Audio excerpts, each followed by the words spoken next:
दोस्तों वो समय आ गया है जिसका आप लोग बेसब्री से इंतजार कर रहे थे। आपने बहुत मेहनत करी है, किसी बच्चे ने 2 साल, किसी ने 1 साल, किसी ने 6 महीने, और वो एग्जाम है आप लोगों का रेलवे ग्रुप डी, जो आप लोगों का कल होने जा रहा है। दोस्तों एग्जाम में जब आप लोग जाओगे और बाहर आओगे, उस तक का मैं पूरा एक बार आपको सफर बताता हूं। पेपर कैसे अटेम्प्ट करना है मैं ये भी बताऊंगा। सबसे पहले दोस्तों जब आप लोग आपके सिस्टम पे बैठेंगे तो इस प्रकार की स्क्रीन आप लोगों को देखने को मिलेगी। यहां पर आपको अपना यूजर आईडी और पासवर्ड आपको डालना है, और राइट टॉप कॉर्नर में आप लोगों को आपकी फोटो नजर आएगी। अगर आप लोगों को आपकी फोटो नहीं दिख रही है, किसी और बच्चे की दिख रही है, तो वहां पर जो इन्विजिलेटर है उनसे आप लोग कॉन्टेक्ट कर ले। चलिए अब जैसे आप लोग लॉग इन करेंगे तो आपके सामने आएंगे इंस्ट्रक्शन। देखिए दोस्तों इन इंस्ट्रक्शन को ध्यान से देखिए। ये जो इंस्ट्रक्शन है वो आप लोग इंग्लिश में भी पढ़ सकते हो, हिंदी में भी आप लोग पढ़ सकते हो। साथ में दोस्तों यहां पर आप लोगों को ये 5 सिंबल दिए गए हैं, जिसका क्या मतलब है ये भी बताया गया है। व्हाइट सिंबल का मतलब है कि आपने वो क्वेश्चन देखा ही नहीं है। रेड सिंबल का मतलब है वो क्वेश्चन देख लिया लेकिन आंसर नहीं दिया है। आप लोगों का ग्रीन सिंबल का मतलब है कि आपने क्वेश्चन देख भी लिया है, उसका आंसर भी दे दिया है। दोस्तों पर्पल कलर का मतलब है आपने क्वेश्चन देख लिया लेकिन अभी आपको आता नहीं है, तो आपने मार्क फॉर रिव्यू कर दिया कि यार बाद में देखेंगे। और दोस्तों ये पर्पल साइन जिसमें नीचे ग्रीन कलर का है, इसका मतलब है कि आपने क्वेश्चन का आंसर दे दिया लेकिन आपने मार्क फॉर रिव्यू कर दिया कि यार इसको एक बार मैं और देख लूंगा। हालांकि दोस्तों जो आपने आंसर टिक किया है वो आपका काउंट हो जाएगा। ठीक है, चलिए और देखिए दोस्तों आप लोग यहां पर क्वेश्चन की डिफॉल्ट लैंग्वेज चूज करने का ऑप्शन आएगा कि आप लोग क्वेश्चन किस में चाहते हो। तो आप लोग इंग्लिश में कंफर्टेबल हो तो इंग्लिश चुनिए, हिंदी में कंफर्टेबल हो तो हिंदी चुनिए। हालांकि आप लोग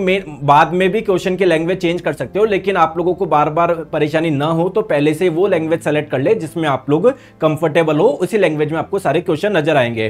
तो जैसे फॉर एग्जाम्पल आप लोगों ने इंग्लिश सेलेक्ट कर ली, यहां पर जैसे ही आप लोग इस पे टिक करेंगे, I am ready to begin करेंगे, तो ऐसी विंडो नजर आ जाएगी। साफ साफ आप लोग देख पा रहे हो ये 4 आप लोगों के सेक्शन अलग अलग होंगे। आपका जो स्ट्रांग हो आप लोग पहले उस पे जा सकते हो, और राइट में पूरा आप लोगों को पता पड़ता रहेगा कि कितने किस सेक्शन के कितने क्वेश्चन आप लोगों ने कर दिए, कितने बाकी है। कैसे पता पड़ेगा कि टोटल व्हाइट सिंबल कितने हैं या टोटल रेड सिंबल कितने हैं, इससे आपको पता पड़ जाएगा। चलिए अब बात करते हैं पेपर अटेम्प्ट कैसे करना है। देखिए सबसे पहली इंपॉर्टेंट चीज, आप लोगों को उस सेक्शन को टारगेट करना है जो आप लोगों का स्ट्रॉन्ग पार्ट है या जो सबसे स्ट्रॉन्ग आपका सब्जेक्ट है। क्योंकि आप लोगों के इस बार सेक्शन वाइज आएगा, तो आप लोगों की किसी की साइंस अच्छी है तो पहले साइंस पे चल जाओ, किसी की रीजनिंग अच्छी है तो सीधे उस पे चल जाओ। तो इससे करने से होगा क्या, आप लोगों का सब्जेक्ट स्ट्रॉन्ग है, उसके क्वेश्चन आप लोग ज्यादा चांसेस है जल्दी आप लोग बना लो। आप लोगों का स्टार्टिंग में कॉन्फिडेंस भी आप लोगों का बिल्ड हो जाएगा, और नंबर ऑफ क्वेश्चंस भी आप लोगों के होते रहेंगे। तो पहली चीज तो ये ध्यान आप लोग रखिए।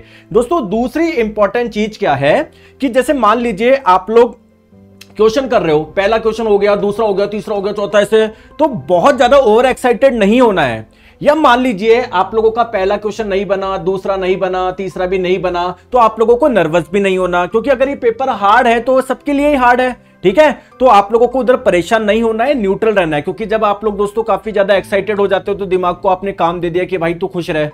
अगर नर्वस हो जाते हो तो दिमाग को आपने एक लोड दे दिया कि भाई आपको टेंशन लेनी है, आपका दिमाग फिर सोच कैसे पाएगा आपके एग्जाम में। तो न्यूट्रल रहना है, परेशान नहीं होना है। तीसरी इंपॉर्टेंट चीज दोस्तों, जो क्वेश्चन नहीं बन रहा उस पर ज्यादा अटकना नहीं है। जैसे मान लीजिए दोस्तों आप लोगों ने कोई क्वेश्चन करा, आपको आता था, फॉर्मूला भी आपको आता है, कॉन्सेप्ट भी क्लियर है, आप लोग सोच रहे हो आंसर क्यों नहीं आ रहा, तो यार आप ठीक है एक बार आपने उसको वापस देख लिया, लेकिन उस पर ज्यादा अटकना नहीं है, उसको मार्क फॉर रिव्यू करके छोड़ देना, बाद में इसको देख लीजिएगा।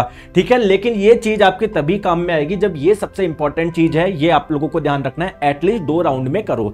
सर इसका मतलब क्या है, जैसे कि एग्जाम्पल बात करते हैं, टोटल आप लोगों के 90 क्वेश्चन है, सॉरी 100 क्वेश्चन है। ठीक है, अब जैसे मान लीजिए आपने पहला क्वेश्चन सॉल्व कर लिया, दूसरा कर लिया, तीसरा आप लोगों से नहीं बना, आप लोग उसमें अटके रह गए, यार क्यों नहीं हो रहा, चलो फिर थोड़ा सा एफर्ट लगा के आपने बना भी लिया उस क्वेश्चन को।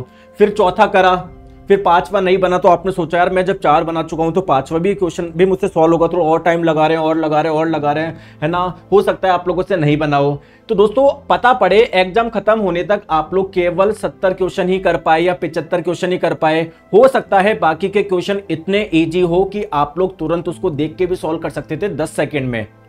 तो इसका मतलब आप लोगों को दोस्तों एटलीस्ट 2 राउंड में करना है। 2 राउंड का मतलब है कि दोस्तों पहले मतलब आप लोगों को इतना समय मिलना चाहिए कि वापस हम लोग उन क्वेश्चंस को देख सके जो हम लोगों से नहीं हुए हैं या फिर हम लोगों ने मार्क फॉर रिव्यू कर रखे हैं। अब होता क्या है, जैसे मान लीजिए आपने पहले राउंड में मान लीजिए आप लोगों ने अगर 100 में से 35 क्वेश्चन भी कर लिए, 40 क्वेश्चन भी कर लिए, तो कोई दिक्कत नहीं है, काफी अच्छा स्कोर है। जैसे मान लीजिए आप लोगों का क्वेश्चन नंबर 5 आप लोगों का मैथ्स का था, जो आपका अटका हुआ था, तो आप लोगों ने उसको सॉल्व करा, ठीक है। और जब भी आप लोग पेपर पे कुछ सॉल्व करें, उसमें क्वेश्चन नंबर जरूर लिखें वहां पर साइड में छोटा सा। इसके पीछे कारण क्या है, क्योंकि दोस्तों जब आपने पहले राउंड में कर लिया, अब जब आप लोग वापस देखोगे तो आप लोगों का क्या दिमाग थोड़ा अलग टाइप से काम करेगा। फिर आप देखोगे अरे यार मैं ये गलती कर रहा हूं, यार मैं ये गलती कर रहा हूं, ठीक है। तो जब आप लोग दूसरे राउंड में आते हो तो आप लोगों का दिमाग थोड़ा अलग टाइप से काम करता है, तो जो क्वेश्चन आप लोगों से नहीं बन रहे थे वो भी आप लोगों के बन जाएंगे। तो दोस्तों ये छोटी सी चीजें थी। एक इंपॉर्टेंट चीज और, ज्यादा लोड नहीं लेना है, बढ़िया पेपर होगा। आप लोग 6 महीने 1 साल 2 साल से मेहनत कर रहे हो यार,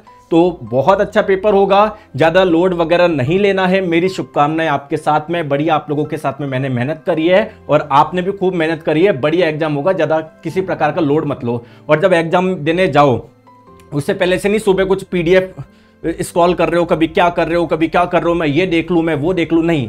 आपकी तैयारी जो होनी थी वो हो चुकी है, अब ज्यादा लोड मत लो। ऐसे यूट्यूब पे क्वेश्चन मत देखो, वरना दिमाग खराब होगा, आपको लगेगा यार मैंने तो करा ही नहीं, ये नहीं। जो करा है बेस्ट किया है, ज्यादा आप लोग परेशान मत हो।